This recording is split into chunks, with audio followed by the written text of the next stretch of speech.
Imagine the United States without the Grand Canyon.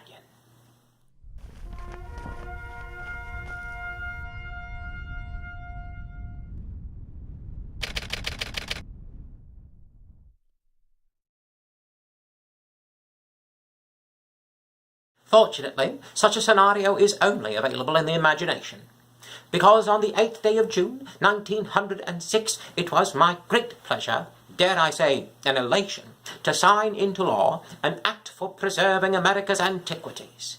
It was brought forward by the rather mild-mannered congressman from Iowa, name of John Lacey. He was a rather unexpected ally in the fight for protecting America's treasures.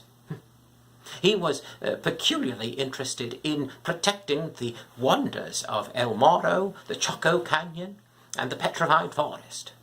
He was just as incensed as I was that our own countrymen were scavenging for priceless artifacts and taking them as simple souvenirs.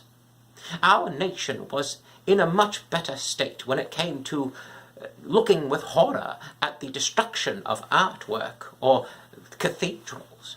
But we were still at a very low point when it came to appreciating our natural treasures and treating them as such. People would find centuries-old ruins and petroglyphs, and they would take pieces of them as if they were free for the taking, rather than priceless artifacts. And other interests and corporations would rather see how they could skin the land for profit for 2 to 3 years, rather than protect them for generations to come. Take, for example, my earlier reference to the Grand Canyon.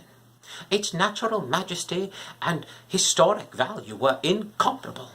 But the mining industries were more concerned with the copper veins running through it. And, of course, congressmen with their hands in that particular industry's pockets forced delay upon delay, rather than vote upon it and protect it for the people. But with quiet determination and tempered language, Lacey and his committee crafted an act that swiftly flew through the Congress and helped us to protect those marvels for our grandchildren's grandchildren. Rather than allow wonders such as the canyon to languish in the Congress as possible national parks, I would simply declare them as national monuments instead, and leave those particular congressmen to shout at me. And some of them are going to do it anyway, so I might as well give them proper cause. And keeping hundreds of thousands of acres out of the hands of profit-grabbers certainly seems more than worth that cost.